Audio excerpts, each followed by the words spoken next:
Sahabat Indonesia Plural yang saya hormati dan saya banggakan, akhirnya bocor videonya, nyebar ke publik.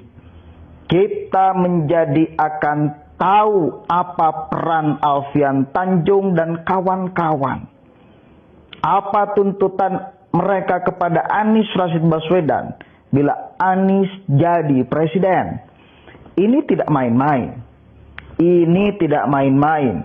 Alfian bahkan mengatakan semua jaringan yang telah kemudian dia miliki akan diaktifkan lagi, termasuk urusan HTI harus diaktifkan. Ini harus disebarkan ini harus disebarkan ini. Kita cek videonya nih. Strukturalis ya, makhluk langka nih, tinggal dijagain sama dikader, harus mengkader memang. Nah, buat teman-teman, mari kita mengupayakan pemerataan dan penyamaan frekuensi informasi, edukasi serta peran keumatan dan kebangsaan untuk isu Islam al-Muslimin melalui multimedia, multimetode dan multi strategi. Nah, kalau mau menang ya belajar dari Taliban. Sekarang kalau sampai Pak Anies Baswedan menang, ya, dan jaringan yang saya bangun selama hampir 40 tahun juga nanti saya akan bilang, pulihkan Hizbut Tahrir. Kira-kira terima kasih nggak tuh sama Pak Anies Baswedan? Makanya kemarin saya ketemu Anies 2 kali, itu serang aja. Saya orang yang dari dulu asik kemana aja asik. Lalu ketemu saya di Solo tanggal 14 November. Bang Alfian, ada apa di sini? Iyalah, bini gue di sini, saya bilang. Jadi kita ngobrol, foto-foto bareng. Nah, kemudian tanggal 16-nya, 2 hari kemudian ketemu di Jogja. Jogja saya samperin, saya bisikin. Nis, Bang Anies, gue bantu lo, tapi gue nggak deket-deket sama lo ya. Tapi kalau lo nggak belain Islam, gue nggak jadi bantu lo. Maksudnya apa Bang Alfian? Ya nggak mau gue bantuin, ngapain? Ya udah. Nah, jadi sebenarnya Pak Anies Baswedan banyak tarikan gitu. Jadi gitu, soal bagaimana kemenangan menurut saya boleh jadi di sini hari ini adalah benih-benih kemenangan itu akan terjadi. Ya. Persoalannya ibu-ibu, bapak-bapak suka berdoa nggak agar ketemu dengan caleg-caleg yang akhlaknya bagus, yang agamanya bagus. Ayo bantu PKS. Oke, jelas. Itu ucapan Alfian Tanjung. Saya percaya dia ngomong itu. Masa Alfian Tanjung mau bohong? Saya percaya dia telah bertemu Anies dan menawarkan tuntutan itu. Ini harus menjadi catatan penting kita sama-sama. Bahwa ada cita-cita besar di balik kemudian mereka mendukung Anies Rashid Baswedan. Tidak salah, dari kemarin saya selalu ngomong, hati-hati dengan Anies. Lihat rekam jejaknya. Kan itu kan? Lihat rekam jejaknya. Rekam jejaknya udah jelas membuktikan dia siapa, dekat dengan kelompok mana, apa visi misi kelompok itu. Dan sampai sekarang, sampai detik ini, kelompok itu masih punya cita-cita yang sama. Ya, kenapa sampai mendukung Anies pun masih ada harapan untuk mereka diaktifkan kembali. Meskipun Nasdem itu ngomong, ya, Nasdem itu tokonya ngomong pernah. Kita menjadi akan di depan. Kita akan menjamin bahwa bila Anies jadi presiden, mereka tidak akan diaktifkan lagi. Organisasi-organisasi terlarang tetap akan menjadi organisasi terlarang. HTI akan tetap menjadi organisasi terlarang. FPI akan tetap menjadi organisasi terlarang. Tetapi apa boleh dibuat? Tokoh Nasdem yang ngomong itu, dikritik habis-habisan. Salah satunya oleh Kozinuddin.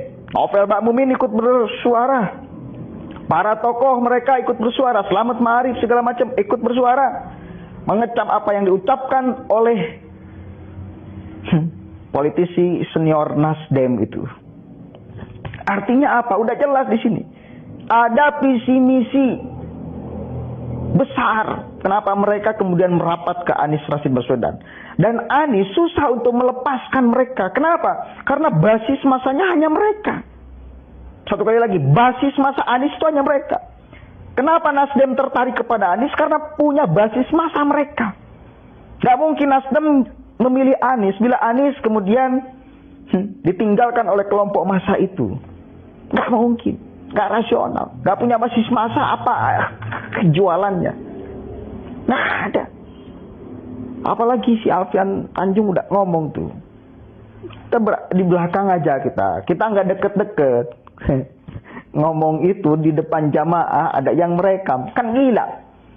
Emang kita nggak memantau setiap apa yang Anda ucapkan. Durasi berapa jam pun kita akan pantau.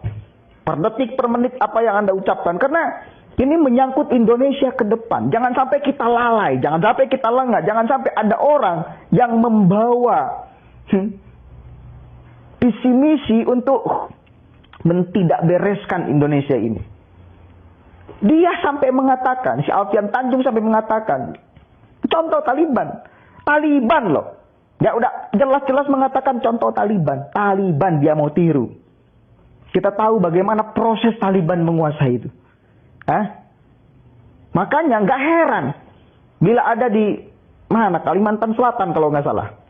Ada sekelompok orang yang membawa banner, ya, lalu kemudian dia itu ngomong, kita akan memenangkan Anies dengan cara apapun.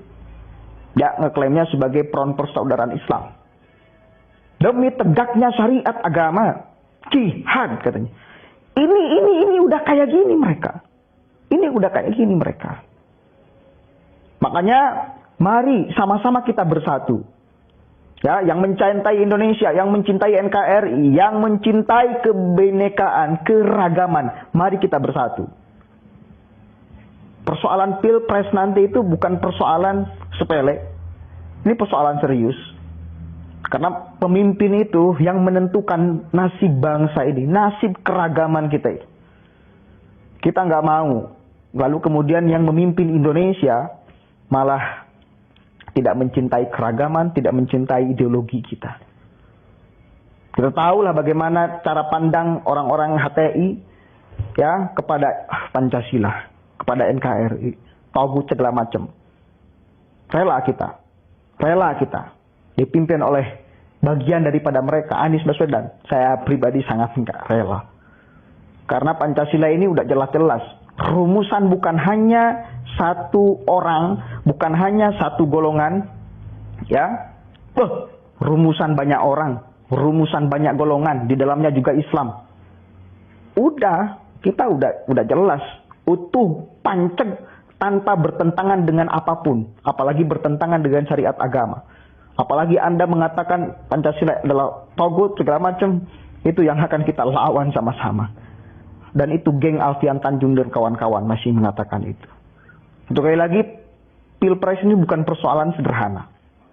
Ini persoalan serius. Persoalan Indonesia. Persoalan keragaman, kebinekaan, ideologi Pancasila. Dipertaruhkan. Bila benar-benar Anies nanti jadi capres. Udah jelas-jelas si Alfian ngomong itu. Jelas si Alfian ngomong itu. Dan kita harus catat dan ingat. Dan ini harus diviralkan. Biar kita paham semua. Kenapa kita sampai mewaspadai Anies. Kenapa?